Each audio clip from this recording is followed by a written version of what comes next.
So I'm Bradley, and I'm here today with Mike O'Keefe from the Ohio State program. We're here at the GIS show in San Diego, and we just want to talk about the world reopening and various benefits for the Ohio program and how we can move these things forward. You want to talk a bit about the program, Mike? Thanks for having me on your podcast. I feel honored to be on it, to be honest with you, because I've listened to virtually all of your podcasts, and I really like it because it gets the word out there, it gets people more informed, and I figure the person that's listening to you wants to better themselves. They want to get out there in the world and know what's going on in the turfgrass industry. So, as you know, we've gone through a tough time, but we're trying to open back up. We're trying to get people aware of the fact that you can travel from New Zealand or Australia or England or wherever and come on the program. We have a structure. And today I'm sure people listening to this are a little bit nervous about traveling, but I want to reassure them that we have a structure in place for them to do this, and we will help them get the visa, and we will help them get a great golf course, or if they're in sports side of the business, we try to help them as well. But we just want them to know that things are opening back up. Well, that's the thing. The world's really changed in the past few years, especially with travel. How has it changed in terms of the way you do things? Has it made things more difficult, or? You know, it sounds funny, but no, because what it's done for me is it's brought out the best in people. The person who really wants to go has come out of the woodwork, and they're determined to come on this program, and they won't let barriers block them. And I'm so proud of the people that have come on the program. I have 19 interns from 11 countries here this week at the show, and I'm just so proud that they've done that, because that tells me that these are the resilient ones. Some old folks like me have written off young people, but I'm telling you, these young people that are here have jumped through so many hoops. They've learned to be flexible, understanding, and patient, and they're the people that are going to be the future leaders in this business. So, how has it affected me? I think it's brought out the best in people. So I'm happy that they're able to handle that challenge. That's good. So, should we talk a little bit about what the program is and what it involves and how people can get involved with it? Yeah. So really what we're trying to find is the future leaders in the industry. And our program is set up to identify the best of the best. And like I just said, the person who goes to the trouble of coming out of Tasmania, out of Hobart, and want to come up to the States, they've got some innate quality about them that they're willing to pick up, leave their family, leave their friends, come over to a different culture. So we're trying to find that person that really wants to get out there. But we're also, part of my job is I work for the U.S. State Department, so we want people to be welcome to the States. So we help them get that visa. That the U.S. has a bad reputation of being, oh, you can't go to the States, the visa is too difficult. If you're in greenkeeping, if you're doing a NVQ or an SVQ, or if you're doing a diploma in Australia, you can do this as long as you're dedicated to this profession. And what we're trying to do is elevate the young person, young woman or young man, and realize that this is a profession. And we want to elevate you by getting you into the best facilities in America, getting you into what I call the best network as well. Because once you're done with the program, you're going to have a huge network. So that's the goal of the program. Is we're looking at young people who want to get into management, but they can't get there. They can't cross that bridge. We'll help them cross that bridge. And that's what that program is. It's a bridging program. So the program's often referred to as the top program in the world. What's the thing behind that? Because obviously we know it as the Ohio State. Yeah, it was actually a play on words that we are Ohio State. And I was at a meeting in Washington, D.C. one time, and one lady said to me, "You're the Ohio program, right?" And I was like, are we? Oh, yeah, actually we are. Yeah, the Ohio program, TOP. It's the top program. In the UK and Australia, when you say you're the top program, it identifies as being the best program, because we want people to know that it is the best program for them to come on, and we're going to get them up the ladder to the next level. And really what it does is gives an identifier to somebody to know it, and there's a sense of pride involved in people who've been on the program. They're out overseas, and I get people now in Australia saying we only want to interview people that have been on the Ohio program. And I found that out by accident, because somebody complained and said, "Look, what chance do I have if I haven't been on the program?" And I said, "You know the way you solve that? Go on the damn program." Yeah, exactly. You know, because I can't complain about a guy that I don't know is putting an advert out and saying, "I want guys from the Ohio program." I didn't know the man. I didn't know he was doing this, but he saw the difference and the quality of the person. And that's what we're also trying to do, is give you an edge and basically add value to your CV that nobody else has. And if you have that in an interview when you go in, and if you've been in Australia and you've been in New Zealand and you go for a job back in England, who do you think they're going to hire? The guy that's from down the road, or the guy that's traveled and seen so many different ways to manage grass? They're a better employee at the end of the day, and that's our goal. Yeah. So who do you recommend the program for? Do you recommend it for someone beginning, or someone that's done a bit, or maybe even someone really experienced? I would recommend it to all of the above, actually. The one who has no experience, the one that's got medium or a lot of experience, because we can cater to all of the above. A young man that comes in with no experience, he's very highly sought after, because our golf courses are so innate that they would love to get a young man with no bad habits and train them. And it's like, Bradley, we're going to get you to cut cups the way we want it done. Yeah. We're going to get if you you've to never done it wrong before. If you've never, you're actually very attractive. The guy that's got the middle of the road, we're going to identify, what have you done? You've done this and this and this. Okay, we're going to focus on something else that you haven't done. We're going to get you peaking that. And then the rock star, who's already done the Belfry, or he's been at Wentworth, or he's been at Royal Melbourne. I have golf courses for them as well, and they slot right into management almost. Now, we don't call them managers, but they slot right in at that level. And the supers immediately identify with them. And they're like, we're going to get you doing this. So we can cater to all of the above. But the one that has no experience is actually quite attractive as well, because we can train them. And when they leave us, they go out the door with all of that experience on their backs. And that's the way we want to do it, is we've done this for you. It's like the glass half full. Yeah. We don't want you completely full, because we can't add any more value to you. Well, that's one of the biggest things, because obviously once you move on to the next golf course or the next stadium, the environment, the people can always be different. So you don't want to be perfectly trained in a way of doing something, because you're going to go on and go, actually, no, we don't hand cut stuff. We cut stuff with machines, and we use pedestrian sprayers and that sort of thing. And that's the thing as well, that we teach people to have an open mind. And what we do while you're here is we'll bring you in up north into cool season, and we might put a kid from Cork in Ireland down in Florida, and they might protest at first saying, Mike, I'm never going to work with Bermuda grass. I said, I know, but just bear with me. And see the process, see how it's different. And maybe you'll realize that you hate Bermuda grass and you'll never work in it again. Part of the program is to get you to identify different things and discover what you like in this profession, and negate the ones that you don't like, and know you get a better focus after you've been on the program. Yeah, definitely. And even for me, working in Sydney, seeing the warm grass and then coming back to the UK and going, oh, maybe I should try this, what we did on the warm grass, and then it worked. Ooh. And we went, oh, okay. Things around the world that we don't usually see. This is obviously something that you're pushing. That's what we're doing, is putting a lot of different things in front of you. And in saying that, if I get a young man or woman from Australia coming into the States and we wrap them properly and they get a good experience, I'm going to recommend to them, you should go to England. And they're like, why? I said, because you're going to get a different manager that has a different mindset, and don't forget about the environmental movement now, that there's a lot more environmental issues coming up in the future. So I encourage them to do that. And likewise with a young English guy, if he's here in the States and he's done really well, I'm going to say, hey, how about going to Sydney, Australia? Really, Mike? Really? I said, yes, because the Australians think differently, and they have a much more rounded approach to golf course management, and they're much more environmentally aware of what's out there. And the Australians are really good at taking everything that they need out of the States, letting go of all the stuff that they don't need, and just hand-picking what they want. Yeah. And that's what I want to do. Is it's not all about the States. It's about you getting a very diverse CV in the process, and you become very employable then. And it's almost two ways as well, because if you manage to keep them in the States, or if they go back off somewhere else and then come back to the States, they bring that experience and spread it around. Absolutely. The one thing I will tell you about the program is that we're not designed to keep people here in the States. Half my title is for the State Department. They want us to bring the young people in here, get the experience, and take it back overseas. We're not encouraging them to stay in the States, even though it's the biggest market and it's very attractive. But we want them, with the value we add to their CV, they're employable anywhere. And I encourage them to go to Saudi, go to Dubai, go to Vietnam, and they do. I must have 20 guys in Dubai now.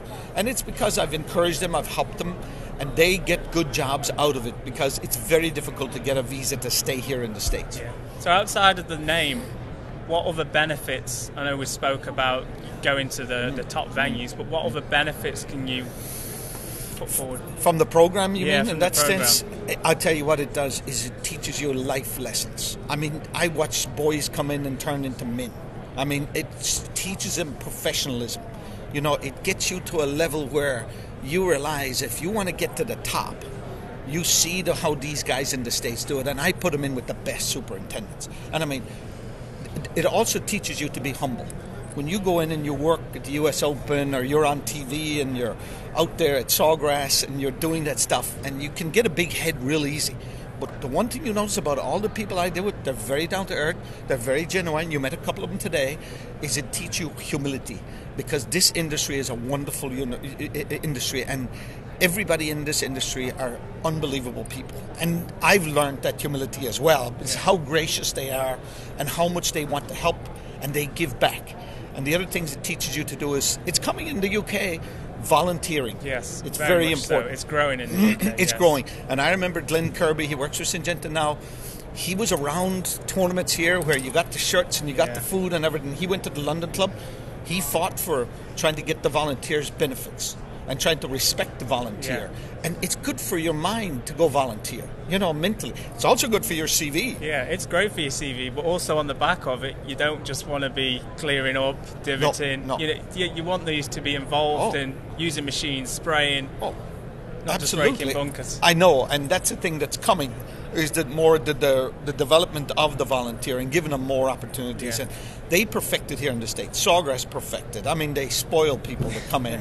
And I don't mind that. It's a good thing, because then you go out and you're an ambassador for the TPC group or for any of the other big tournaments. And we have an obligation to set the trend with having such a giant industry here. And we want to be leaders and giving people example. And now John Deere bring in people from Australia and New Zealand, and COVID put a stop to it, but in the future they're going to do it. And I stand back and I admire that, and it helps me as well, because they let me talk to the superintendents about getting a young person from their crew maybe to come on the program. So it's a win-win for everybody. So when's a good time to do the program? Is now becoming a good time? Well, I tell you what, you talk about a good time. We were talking last night to the kids, and coming out of COVID, the golf industry COVID's been good to the golf industry. You know that, right? So the golf courses are fluid with cash, and they see opportunity for people. So this is a great time for people to get into the profession, to add more value, get more education. I mean, to come onto the program itself, the best time to apply is in October, and come out here in April of the following year, be it this year or next year, whatever, because I want you to come in, if you're from, your market is predominantly UK or Australia, I want you to come in and experience the full gamut of the seasons. April, you ease in before the American students come out of college. You get the primo spots, and then you get into the season. The temperatures rise April, May, June, and the height of the season is July. And then you get the best jobs, and then you finish off in October, and then I move you down south to Florida in October, and you get to see a complete season down there as well. So you get 2 full seasons in 1 year. And do you cover the transition zone? We do, like the Quail Hollow down in North Carolina. Some of them they overseed, some of them spray, some of them don't. These are things maybe that in the UK, in the Northern Hemisphere, that they'd never even think about. I know people that didn't even know there was a transition between grass. It was just warm and then cold. Oh. Well, the chap you met earlier, John Wright from Sea Pines, they will overseed. Sometimes they will not overseed. But they have a PGA Tour event, so they kind of have to for the high definition. But just going through the overseeding process is a real education. And your students are fully involved with that. Oh yeah, absolutely. They get to see the whole thing and the damage it causes to the Bermuda grass when you have to come out of it in the springtime. And a lot of courses with budgets tight, they don't overseed. They just color the greens, so they don't do as much damage in the transition kind of the grasses. And it really depends on what your budget is. But many of the courses I deal with, they do overseed, and the kids get to do it. And it's quite an educational process. You got disease when you're putting in the seed in October, and they're very sensitive to that time of the year to get it to take properly as well. So they get through all the agronomics of it. You know, is it expensive to do the program? Like, can anybody do it, or how expensive is it to do? Because, you know, when I first came on the program, I didn't have enough money. I found out about it, and then I'm like, I can't afford that. You know, but it wasn't a lot of money. It was the flights, an application fee, the embassy fees. And then it really when wasn't. You put it all together, it wasn't a lot of money, because we're a non-profit. We don't profit from the kids. They pay about £400 probably of an application fee. And then how we make our money, Bradley, is we charge the golf course to train them. So we see. charge the golf course. And I always tell the kids that because I said, they're paying us to train you. Yeah. Where else in the world does a golf course do that? Yeah. Think about it. If you ask a golf course to pay to take a student, now we charge them like, what is it, like $100 a month or something? Like, it's trivial. Yeah, it's so in the grand scheme of... Yeah, it's nothing. It's nothing. So we want them to stay for the maximum visa because we have expenses. Yeah. We don't get a dime from the university to run this. I mean, this here cost me $50,000 a year to use the name. Yeah. 50,000. Can you imagine? Welcome to America, it's called. So what we do is we, in our program, to give back to the university, put up a scholarship for somebody if they want to do a master's degree. We pay for a master's degree every year. So, but you have to have a 4-year degree. Yeah. Because our whole thing is education, right? We don't push it on those kids because the predominant kids we get from your market is NVQs or SVQs. Yes. They're not 4-year degree students. So they're Don't listen to a word he says, man. He'll lead you straight. So he's the CEO of GCSA. There's a president who was also there last night. I got him to come and talk to my guys. And he's the big dog. And he's the one that runs everything, basically. So and they've gone through hell. I mean, just pure hell. Actually, the guy standing next to him with the bald head is the president of GCSA. Mark Jordan is his name. Okay. He's a good friend of mine. He went to school at Ohio State. And he's got a turf degree from Ohio State. So what I was saying is we work in the academic world. I don't, because I don't want to intimidate the kids. I don't talk in that speak on purpose because I don't want them to sound like, oh shit, I don't have the education. I can't do that. So we are a university, but because Ohio State's so big, we have that obligation to go out and reach out. And I work. Part of my title is I'm called an alternate responsible officer for the State Department. I sign the visas. Yeah. I've got the license eventually to do the visas for the kids. So there's a terrible reputation about America being so difficult to get into. And we want to make it easy. And then it becomes more of a friendly country to come into. But in turf grass. Yes. Now, I don't know if you know, but turf is the smallest part of our program. We bring in 500 kids a year. So I like turf, but I manage greenhouse, nursery, garden center, a lot. Farming, combine crews, wineries, flower shops. I mean, we have kids in Hawaii on a coffee plantation, and we have people up in Nantucket in organic vegetables. So that's, somebody asked me, what's your area? And I said, that's my area. Yeah. Hawaii to Nantucket. And I don't know if you know where Nantucket is. It's, right out. Yeah, Yeah. That's our area. So but turf is the smallest part of our program, but it's specialized. So who's the program for? It's really an age bracket of 19 to 28 is the ideal age bracket. But shit, I brought in a retired cop from Ireland. He was 50 years old. Okay, we don't really set the guidelines as who can come in. That happens in the embassy. Yeah. If the embassy look at you and they think you're what they call a flight risk, Yeah. they will refuse you a visa. You're going to drop your bags and stay. We watch what kind of profile there is. But in the UK, if they see a person who has done the education and who's genuine about going over and getting the experience and coming back to the UK and making a difference, they tend to let people through, but they want to see, have you got any ties to the UK? Are you just going to leave and stay? So they don't want that. What's the good level of qualification to be at before joining? Ideally, NVQ level 2. Because NVQ level 3 is more in management. Yeah. When you've done the States, then you understand better what the management is at level 3. Yeah. Ideally, HND is good, foundation degree, because then you realize I need to get the full degree, because you get paid more if you have a full degree. Yeah. The mindset of an NVQ guy is like, the club haven't paid for me, so I don't want to do the next one. I don't want that mindset. And I have to kick him and saying, dude, it's your career. Yeah. You need to drop the money. You need to invest in yourself. The club doesn't give a shit. They're just trying to find cheap labor. We're trying to add value to your CV so you get the hell away from that club. If you don't have the right mindset about, I need to add more value to my CV, you're not going anywhere. Do you know the NVQ system? Is that what you did? Or? Yeah, I've done 3 NVQs and then went on to private... private trainer. GMA. GMA, okay, I've heard of GMA. Well, I subtly, because we're an educational institution, subtly push the guys to try to do the advanced diploma or in Australia, Yeah. or to do the HNC in Scotland, or to do the foundation degree or the degree. Because tomorrow, the accountant, the general manager, they want to see that degree, because that's where it's going. That's where it's going. Yeah, it's degree. It's degree, Yeah. because they all have degrees. When they sit down and they call me from clubs and say, Mike, we've got 4 guys. Which one should we hire? And they call me all the time, and I do consulting for them, and I said, this guy has done this, right? But he doesn't have this. What's his future going to be? Is he going to want more education? And they ask that subtly. Are you going to do more education? What do you want to do?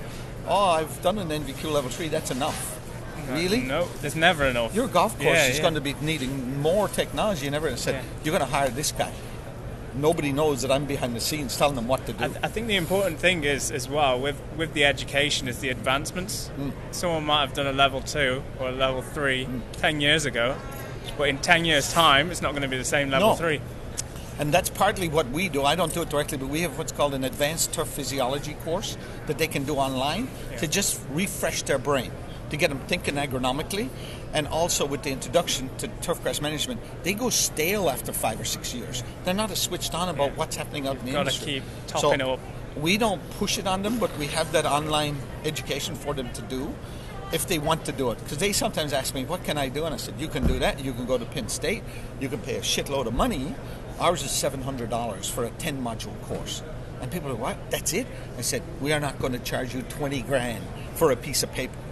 So, and that's what happens is, the great guys at Penn State put that online program together 10, 20 years ago, but the bean counters got hold of it and said, we can make shitloads of money out of this. Just charge them whatever we want.